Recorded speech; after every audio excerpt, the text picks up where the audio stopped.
Welcome to the Kingwood Tea Party. We are happy to host our Gubernatorial Town Hall with former Mayor Bill White. Please welcome. Kingwood Tea Party stands on 3 core values. We stand on fiscal responsibility, constitutionally limited government, and free markets. We are here this evening because our main focus is that we want each and every one of us to be the most educated voter we can be in November, so that we can make the right choices for our localities, our state, and our nation in November. To help us do that, former Mayor Bill White has joined us this evening so that we can have a discussion with him and find out why he is asking us for our votes and how that will further the agenda of the people of the state of Texas. Now, you'll be happy to know you don't have to listen to me all evening. We have a moderator who will help us this evening, and it is Kevin Price, who is host of the Price of Business show that is on CNN Radio 650. I'm very honored to be able to moderate an event with Mayor White. And you know, Mayor White, I know your party affiliation, and a group like this, kind of unnatural. Well, my affiliation is CNN. Kind of unnatural. So I sympathize, but you know, people have to look past the surface, see what we believe, so we'll see what we stand for, and this is an opportunity for people to do just that when it comes to one of the most important races of 2010.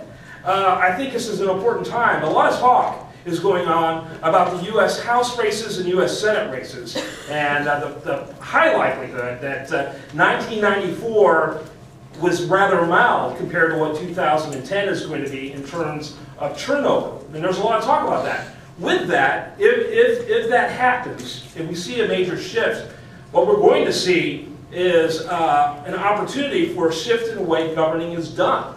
And a movement in terms of a direction of the states having more responsibility than we have seen in years. And I think that's a good thing. That's what the Founding Fathers wanted. That's what they intended with government.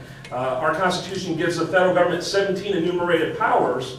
Well, who's going to do the rest? Well, that's the job of the states. And so today, we've got Mayor White, who's here with us. He's going to have the opportunity to explain his background, talk about his background, and his hopes and dreams for the state of Texas, assuming that he becomes the next governor.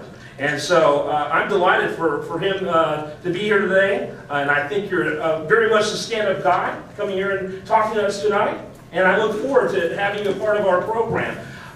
The very first thing we ask you to address, a little bit about your background and what compelled you to run for the highest office for the state of Texas. Thank you. Look, I'm running for governor. I want to work for you as the next chief executive of our state, because I think we need, as our governor, somebody who is a servant, not a career politician, who's acted as if, how would I say it, they're in control and they're the master. I think our state needs somebody who is competent and knows how to get things done and find common ground. And I think people in this room could be a witness based on your own experience about how I know how to do that. When people in this community first got to know me some years ago, I said it was pretty straight simple, that I wanted to run this city like a well-run customer service business. And that's what I set out to do. I've appeared before you, right in front of you, and for a little while, because I respect you. And I need your help if you want government in this state to be one of servant-based leadership. This fellow over here, Perry sends around the videotape. He follows me around, videotapes everything I say. So this isn't a secret meeting. The career politicians will tend to do whatever they can to cling to their office and make promises. But you've seen who I am and what I've been able to do. I commit to you that I will bring the people to this state together, and I will be a public servant who unites us on what we care about most. Just think in your heart. Isn't it true that most of us in Texas want some basic things? We want a good job. We want our kids and grandkids to have more opportunities than we did. We want safe neighborhoods. We want to know if our relatives get sick or kids get sick, husband, wife, will we take it? Doesn't bankrupt our family. We believe in limited taxes and holding the line on taxes. We believe that real leadership consists not just of passing a law or giving a speech, but organizing the community to get things done. It's been about 20 months ago since y'all were with me after Hurricane Ike. We didn't do it by passing a law or on a big government program. We divided what this people needed to do in this community. We took care of each other and we got back on our feet.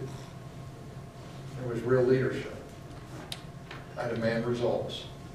I know how to squeeze a lot out of public service. Now, it is true there may be some who say I'm a fish out of water.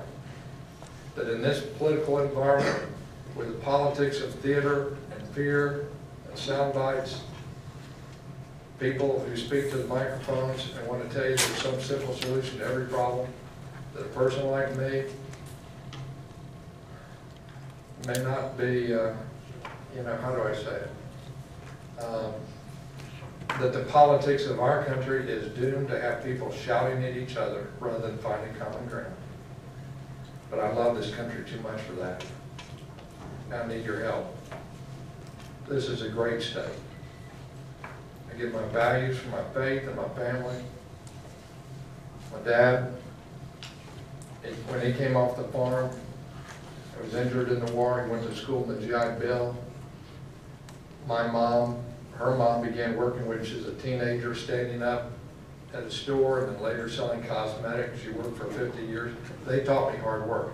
If you want to see somebody work in a job, you hire me and I will work for you. And there are people at the city, employees up and down the line, who will tell you who worked hard for each of you. And I didn't do it for my glory. I did it because I believe that public service is important. We need that spirit in the state of Texas. There will be the vicious politics and politics of destruction. If we've learned anything from the experience of Ms. Medina and Kay Bailey Hutchison, it is that Rick Perry will try to destroy anybody who challenges him, not just somebody from another political party. I know that what's going to happen. I know what they're going to try to do. And I know what happens when decent people, like the people in this room, don't stand up for somebody like me. I'm counting on you. I'm counting on you to do the right thing for our state. You know, diversity is not just a matter of people from different backgrounds or different faiths or different colors. In this country, diversity means diversity of opinions too, doesn't it?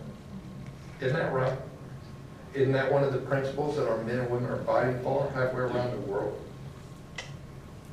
Shouldn't we be the state that leads this country on how to form a civil society composed of people from a whole bunch of different views, rather than a state that is known as one where the governor wants to leave the United States? I need your help. Thank you all very much. I respect you because where I'm here. I go on radio shows all the time, not just in controlled environments. That's another contrast between me and the person I oppose. There have been meetings. There have been big speeches shouting into the microphone on Tea Parties, but not this kind of thing. And if you want somebody who's a real servant, that'll be here answering the same questions from you next week or next month. Thank you very much.